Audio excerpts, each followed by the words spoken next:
happened to mention through text that y'all were watching Lockwood CO. I had no idea what it was. There it was on Netflix, the newish release. And as I'm watching the first episode, I'm like, oh my God, I can't believe you guys got far enough. I can't believe you got through the first episode and decided to keep watching because I was a little bit bored and I didn't think it was that good. But then by the end of it, I was like, wait, is there something here?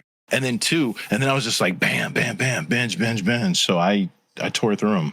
That's a sign of a show I like. It was a little shaky. I remember the first episode being, I was like, I don't know. It's like, but I like that they brought it back to the fight again, where they left her just literally hanging.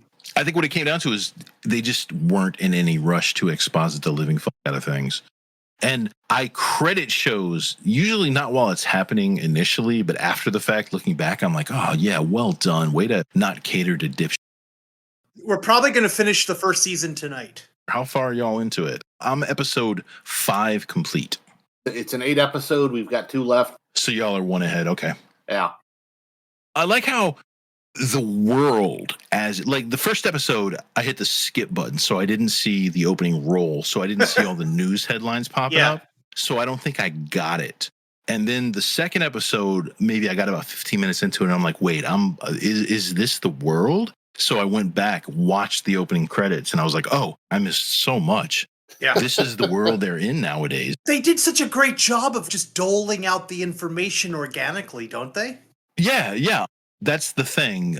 The first episode, they weren't trying to like smack you in the face with their balls in the first 10 minutes. I like that the cars are all older fashioned models. There's no high tech because of the technology crash that they show in the opening. Yeah, because it's like 30 years from now, isn't it? No, it's not the future. They're in 2023. The event, whatever the event was, happened in the 70s. Oh, in the 70s. Okay. And it shut down progress, which is why things are relatively stagnant, technologically speaking, because there hasn't been industrial like progression, technological progression. Yeah. So it's basically like the movie Ghostbusters, but if the event with Gozer like failed. Aim for the flat top, boys.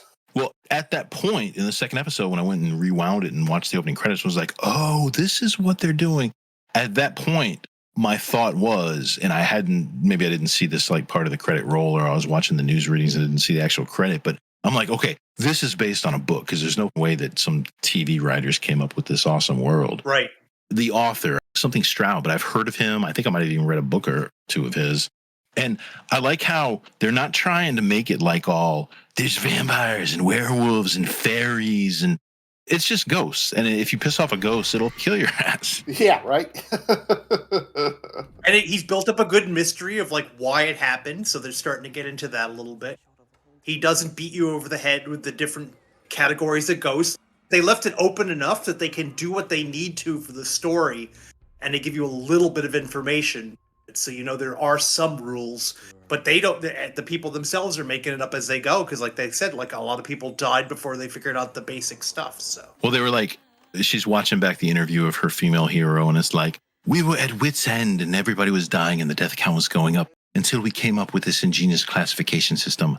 Before classification, an agent's work was chaotic and unpredictable. They were fighting in the dark. Basically, it's they're going to kill your ass or they're not going to kill your ass. That's all. There's only 2. Oh, there's a third one. There's a third. But no, mostly nobody's ever seen the third. So it's just they're going to kill your ass or not going to kill your ass. That's what revolutionized ghost hunting in this world, apparently. Yeah. What I like about all 3 of our main actors is they're teenagers who actually act and seem like teenagers. They don't feel like they were written by adults. They're overconfident and they screw up a lot. And I really like that because I remember being a teenager and being overconfident and screwing up a lot. It feels authentic. I like how it's them 3 against the world and they got their house, just like Sherlock had his 21B Baker Street house. The house that has a lot of personality. I like Lucy, the female protagonist. I think she's cute as fuck. The poor woman's Jennifer Lawrence. She would need... No, I might like her more than Jennifer Lawrence nowadays. I do too, yeah. She seems smarter anyway. I like Lockwood himself. I think he's cool. He's channeling like a young David Tennant. Yeah, he's got like a little bit of David Tennant, Dirk Gently. He looks exactly like David Tennant, and he leans into that because several times I spotted him wearing Chuck Taylors. I just keep laughing when I see them walking because I think of the scene in Spaceballs. These are not them. You've captured their stunt doubles. Because it's like Jennifer Lawrence and David Tennant walking by. What do y'all think about George, like shirt cocking it all the time? Hey, man, he's an interesting character. No, I like him. He's a weird guy. George goes to Cougar Town. To Cougar Town. Oh, yeah, George is going to Cougar Town with... Oh, f***ing right. Yeah, him and Pamela. I'd hit that. She's the current BBC actress.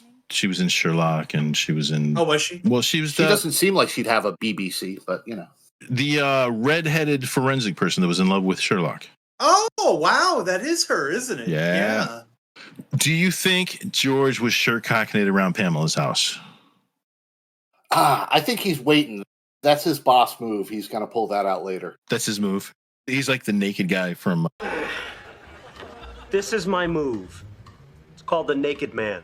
When she comes back, she laughs. She's so charmed by your confidence and bravado, she sleeps with you. There's something sinister with her. I feel like she's in on whatever's going on. My thought with her when she just happened to run into George when he was going to the library, I'm like, oh, she's the bad guy. She's an evil witch. She's possessed. She's going to be the... Yeah, she's following him around. Yeah. She's also jealous because she never had the gifts. Yeah. So we all are saying that it's her. She's somehow... Yeah, unfortunately, but I like her. They're on the brink of financial ruin. And like I said, it's like 3 against the world. It's them. Yeah. Them in the house. And, oh, there's a $60,000 bill for this. And how are they going to... Yes. I like that. I was expecting there to be a talent competition with a $60,000 main prize. Like a wet T-shirt where George has to get up on stage and... Oh, God. What do you think of the effects with the whole Evil Dead channeling they're doing with the head? I think that looked good. Didn't have any complaints about any of the ghostly apparitions or anything they did. Special effects all look good. There was no shit CGI. Right? Yeah, they did a good job. I think the head is going to become their Bob. Dresden Files Bob. That's what I was thinking, yeah. I'm really hoping he becomes like a 4th unofficial member of the team. When you see Lockwood Co. and you see the Netflix thumbnail for it, they got like her and Lockwood. They both got their swords, and they got George there, and they got chains, and they got ghostly apparition looking stuff. But you know what they have like almost front and center is the little head in the jar. Ooh, interesting. Doesn't that tell you how important? All right. There have been a couple of times in the show where I've actually went, like they got me a couple of times. And the fact that it was actually scary is just great because I love scary stuff, but stuff hasn't been scary for long. They do atmosphere really well, and they pay really good attention to cinematography. Like somebody there thinks about the camera angles before they actually do them. We were watching an episode, whatever it was just a stupid thing, like them just investigating a room. Just the sound design, everything made it so scary. Nothing in that scene happened, but they just made it so tense. Whoever the costume designer is, there's a very specific thing I noticed that they're putting through every episode, like with colors and stuff. They have like a really good team working on this. They have people that like either read the books or have like a care for the original content, or the guy himself is somehow involved. Everybody loves when the author's like really heavily involved, much like House of the Dragon with George R.R. The biggest thing I want to know about, and it's such a silly little thing, is I want to know about the streetlights. The special streetlights that they have, the green ones. Yeah, I didn't notice. I didn't really pick up on this either. They have normal streetlights, and then they have some other ones on well-traveled roads where they have 5 arms going off, and it's a slightly green light. Weird. And it obviously is to make it protected. It could be like some kind of like ghostly protection. I like how there's a curfew. And in the first episode, when she was out of luck and just got to London and was sitting in a diner, and they had like a clock. They have to work right up till curfew, and they just have to run home and hope they don't get killed. Yeah, they all had like 8 minutes left and the streets were packed. I'm like, move, people, move! Run, fucking run.